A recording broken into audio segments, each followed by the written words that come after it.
And going with the classic T. Not much you can say about that. But JDV, he's got the style going. I've been talking to him lately. He's been like trying to figure out what his style is. And honestly, kind of crushing it. I'm down for it. Well, I assume JDV is going to go to the Pac-Man. He was running around with some other characters in warm-ups. He was actually playing some Game & Watch. In his words, he is in his counterpick crisis, trying to figure out who his secondaries for counterpicks are going to be. He's tried the Snake. He's tried the Sonic. He's also looking at Game & Watch. We'll see where that lands, but at the moment, he is going Pac-Man for this matchup.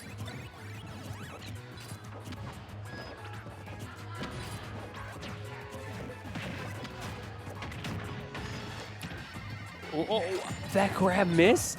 I was so sure the late part of that grab was going to miss. Raiyihn being saved by his lack of a tech, but it doesn't matter with the 0 to death from JDV. Not a good start.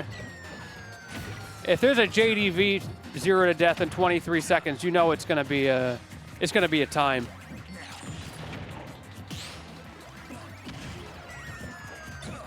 And now he's just in the driver's seat. Okay, Raiyihn trying to reverse it with that Galaxian. However, JDV managed to swing out. Now he's in another good position here. I feel like Raiyihn just can't get anything started. He's getting these tiny little openings, but nothing he can convert off of. JDV's just playing in that space where Raiyihn doesn't have options, and yet he's close enough that Raiyihn can't set up. Really, really good spacing from JDV in this game number 1. Ooh, the late F smash 2. How's the recovery going to go? Down smash, tries to cover both sides. However, a little bit late on that landing. Raiyihn gets to live another day, but you got to get past the wall of Pac-Man. Not even scared of that hydrant. He knows it's going away. And now finally Raiyihn gets to set up. He's got his corner. He's got his C4, but now the C4 does go off. Late back air, trying to punish the grab. However, because it's late, not going to do too much to JDV as he pushes his way back into center stage.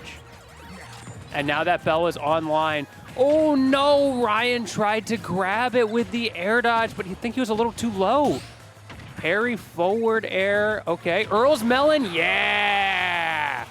That's what I like to see. The early Earl's Melon. We're in game 1, and we already got it out here. Let me just, real quick, let me hit some of these. There we go. You'll love to see it. Oh, the falling out of the down air. That's so unfortunate for Raiyihn. Already so far down in this set, and not able to get the one opportunity he had for a kill there, but great coverage on JDV's roll, able to cover him as he comes in. However, you've got quite the uphill battle, and JDV has been kind of just walking all over him. Again, keeping him from setting up, putting on that pressure, and Raiyihn hasn't been able to punish him very hard. Situations like that where he whiffed that grab, honestly, did not get hit too hard for it. Took just like 20, 30 damage.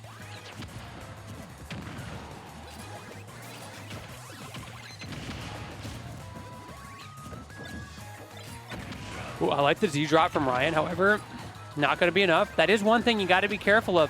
Against someone like Raiyihn who plays Snake, he knows all of the nonsense. He knows how to play with items. So you got to be really careful when you're chucking at those at him without much thought. We've seen Raiyihn trying to pick those up throughout the game. However, JDV's done a good job of punishing him for that. An apple a day does not keep Raiyihn away, but the up air does. No, not going to kill. Throwing the orange off stage, also not going to kill, but JDV more than happy to just sit back. Watch out for that Earl's Melon. Oh, it's coming. Goes for the run-up F-tilt. I like the idea. However, Raiyihn is just holding on, but no, the DI. Not quite going to do it. Good stuff to JDV, closing that out.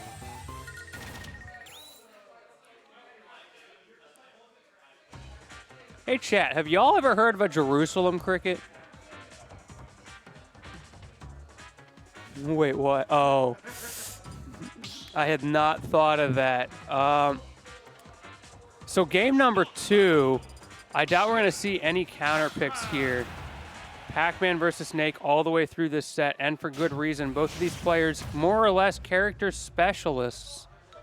So let's see how this game number 2 goes for Raiyihn. He's got his counter pick. He's got a smaller stage to work with.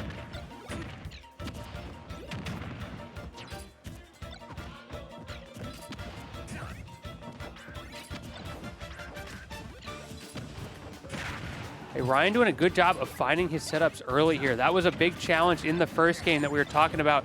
JDV was able to keep him from getting too in his comfort zone, keeping him just that little bit of pressure. JDV, I feel like in recent months, has gotten better and better at finding that mid-range pressure place, whereas JDV a year ago was more than happy to just set up in the corner and play for fruits. But now figuring out some of these more tricky matchups a little bit better, and you can see just how well that is working for him.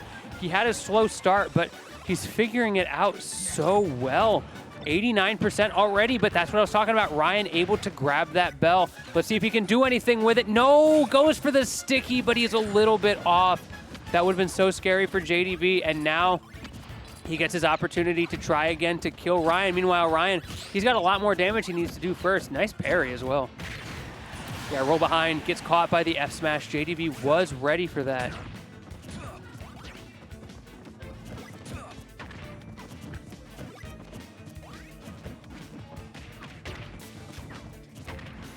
Oh, JDV moving a little bit there.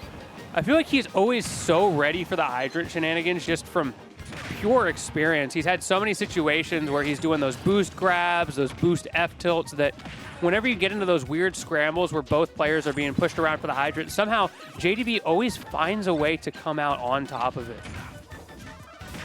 Tries to grab through the hydrant, not going to be enough, but that bell getting him back to stage for free. That was so well placed. We don't see that very often, but when he does use it, it works so well because you're just not ready for it.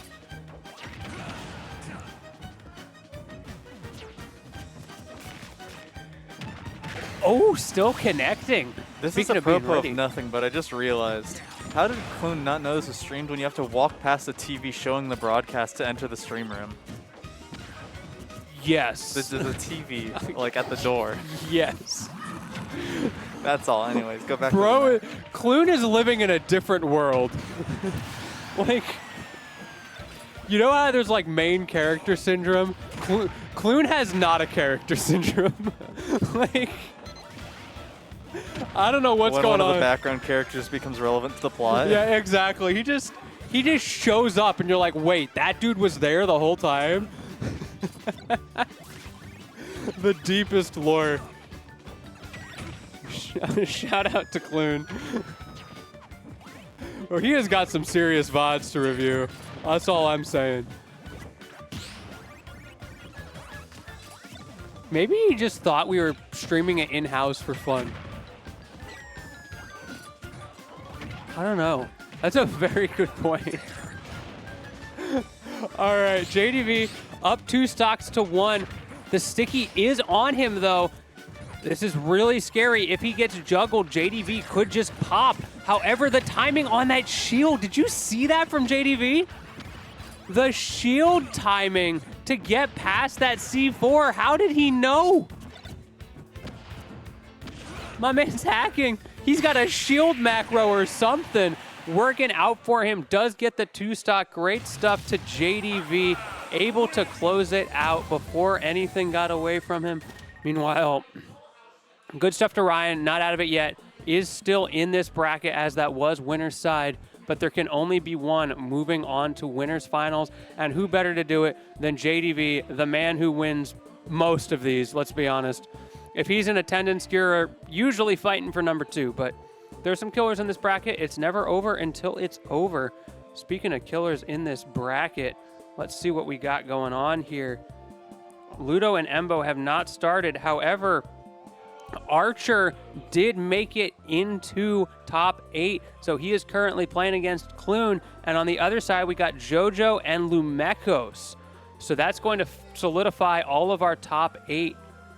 We'll have to see how that goes. Jojo Lumekos will decide who's going to be playing against Raiyihn, who just got knocked down to losers by JDV. So that's going to be a hot set no matter what happens. Meanwhile,